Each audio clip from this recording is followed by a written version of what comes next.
La plupart des gens qui s'intéressent au pouvoir de l'esprit pour transformer leur vie tombent tôt ou tard sur deux concepts très populaires, la loi d'attraction et la loi d'assomption. On les mélange, on les confond, on pense que ce sont deux façons de dire la même chose, ou bien qu'il faut choisir un camp. Mais dans la réalité, ces deux approches ne reposent pas du tout sur les mêmes fondations. Et comprendre ça peut faire toute la différence entre une vie où tu attends que les choses viennent à toi, et une vie où tu décides fermement de ce qui est maintenant.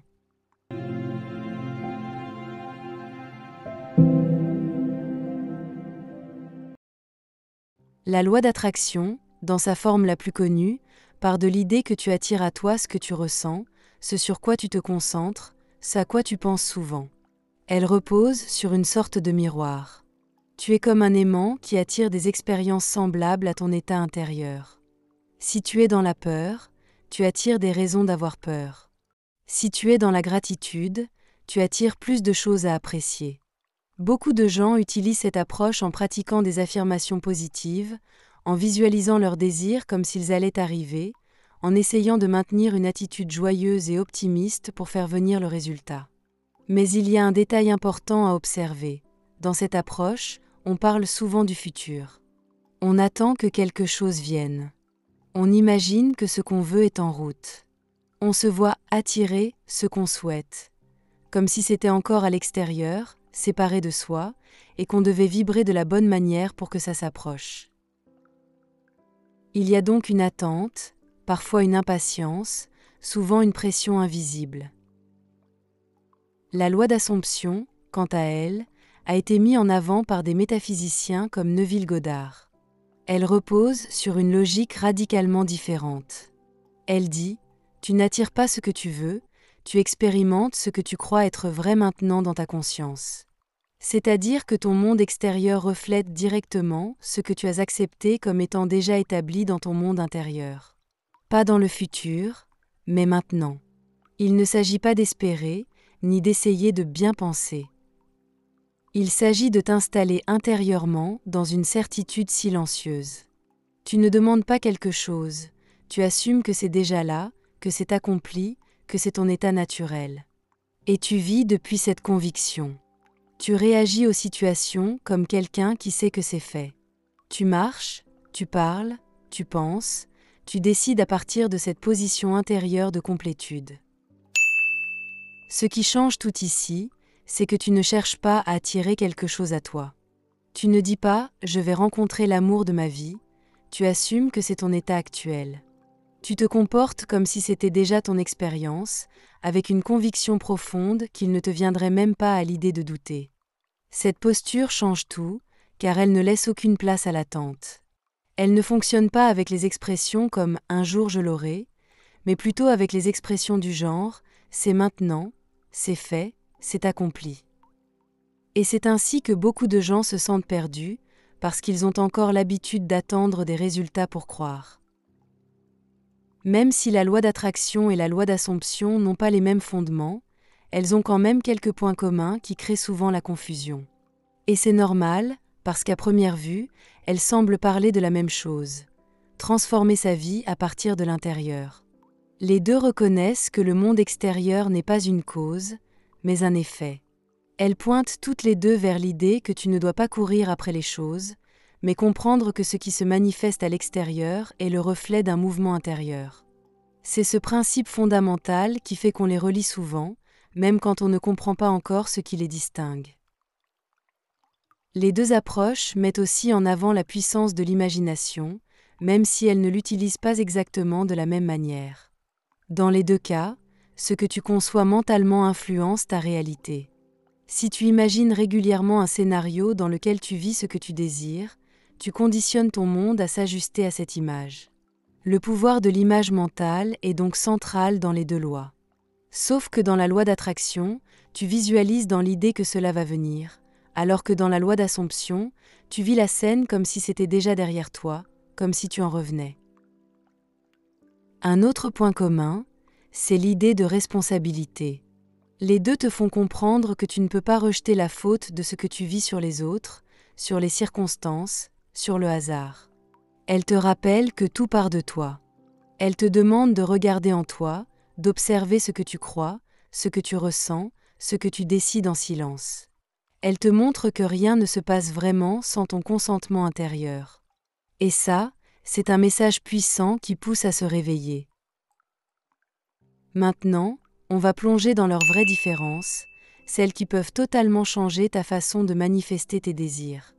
La loi d'attraction, bien qu'efficace dans certains cas, est souvent mal utilisée parce qu'elle repose sur des émotions fluctuantes.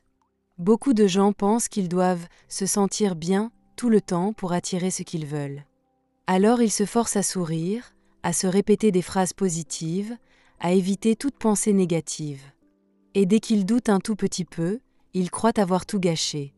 C'est une approche fatigante qui crée de la pression et souvent de la frustration. Parce qu'on croit que l'émotion est une condition obligatoire. Et quand on n'arrive pas à la maintenir, on s'en veut. Alors que dans la loi d'Assomption, ce n'est pas ton émotion qui compte, c'est ta position intérieure, ton ressenti. Tu peux être triste, tu peux douter un instant, tu peux traverser des hauts et des bas, tant que, au fond de toi, tu reviens toujours à cette certitude tranquille que c'est déjà fait. C'est ta décision intérieure qui prime, pas ton état émotionnel du moment. J'espère que tu vois la nuance.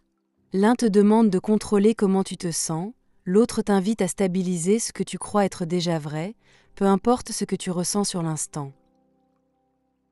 Voici une autre différence importante. Dans la loi d'attraction, tu es encore dans une relation à l'extérieur. Tu dis par exemple « je veux cette chose-là », je l'attire à moi. Tu reconnais que ça existe, mais c'est encore hors de toi, séparé de toi. Il y a une distance, même subtile. Dans la loi d'Assomption, il n'y a pas de distance. Tu ne parles même pas de l'objet de ton désir comme quelque chose d'extérieur. Tu parles depuis l'état de conscience « je suis ». Tu t'identifies directement à l'état désiré.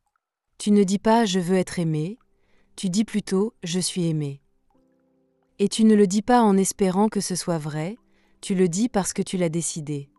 Tu ne fais plus de différence entre ton désir et ton état d'être car ils ne font qu'un. Et puis, dans la loi d'attraction, il y a souvent cette idée qu'il faut que les conditions extérieures s'ajustent d'abord pour que tu sois satisfait. On attend un signe, une confirmation, un événement. Alors que dans l'Assomption, c'est presque l'inverse. Tu déclares la finalité de ton désir, tu vis depuis cette finalité, et c'est cette posture intérieure qui façonne les événements extérieurs. Tu ne cherches pas des signes pour croire, tu crois et les signes suivent. Voici un exemple concret pour illustrer ça. Imagine que tu veux décrocher un emploi. Avec la loi d'attraction, tu vas te concentrer sur cet objectif, penser souvent à ce travail, visualiser le jour de ton embauche, répéter que tu es confiant, essayer de maintenir des pensées positives. Tu attends que l'entreprise te contacte, tu regardes les heures passées. Avec la loi d'Assomption, tu ne fais pas tout ça. Tu prends une décision intérieure, c'est fait, c'est accompli. Tu vis tes journées comme quelqu'un qui a déjà ce travail. Pas dans le sens de te mentir, mais dans l'attitude. Tu marches avec la tranquillité de celui ou celle qui sait. Et c'est cette posture qui appelle naturellement les circonstances à se conformer à cette nouvelle version de toi. En résumé, la loi d'attraction travaille beaucoup sur le désir. La loi d'Assomption travaille sur l'état de conscience. La première veut attirer quelque chose.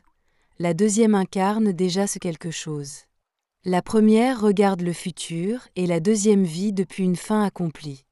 Ce que tu choisis dépend de ta façon d'être, de ta relation avec le temps, et surtout de ton degré de foi dans ta capacité à affirmer ce qui est vrai pour toi, sans preuve.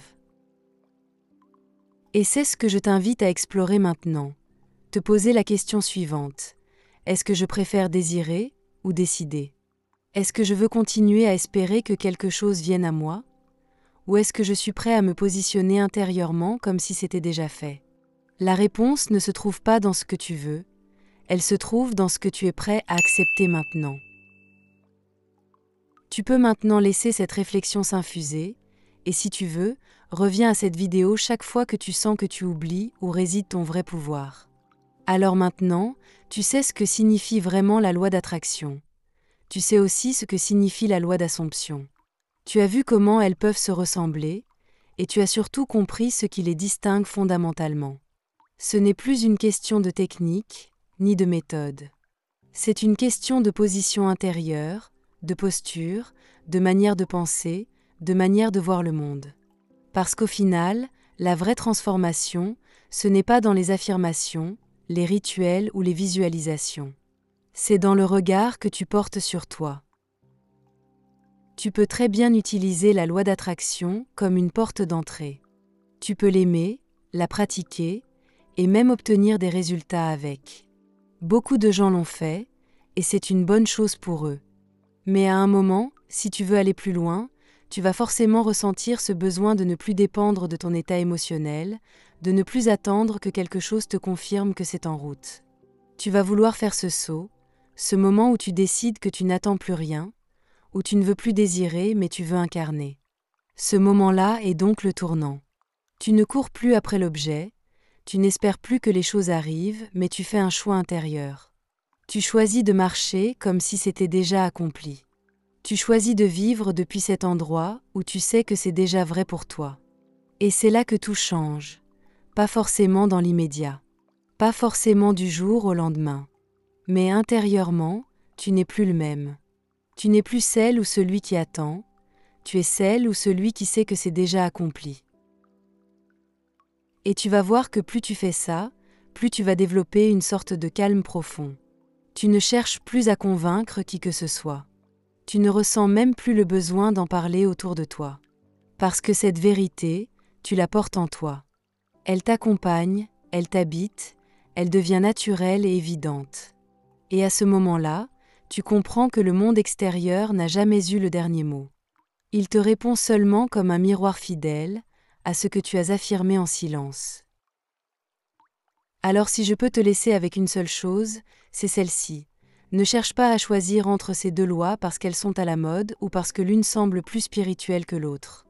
Choisis celle qui parle à ton cœur, celle qui correspond à ton moment de vie. Et si tu sens que tu es prêt à arrêter de désirer, pour commencer à décider, alors ne t'excuse pas de le faire. Ne doute pas, avance, et marche comme si c'était déjà terminé. Parce que ce que tu assumes avec conviction devient ton expérience. Pas parce que tu l'as attiré, mais parce que tu l'as embrassé comme une vérité, sans condition, sans délai, sans dépendance à l'extérieur. Et ça, c'est la posture la plus puissante que tu puisses avoir. Merci d'avoir écouté cette vidéo jusqu'ici. Si elle t'a parlé, si elle t'a aidé à clarifier des choses que tu ressentais déjà au fond de toi, alors je t'invite à la réécouter chaque fois que tu sens que tu perds ton axe et à t'abonner si ce n'est pas encore fait. Et surtout, avance avec confiance, parce que tu sais désormais où réside ton vrai pouvoir.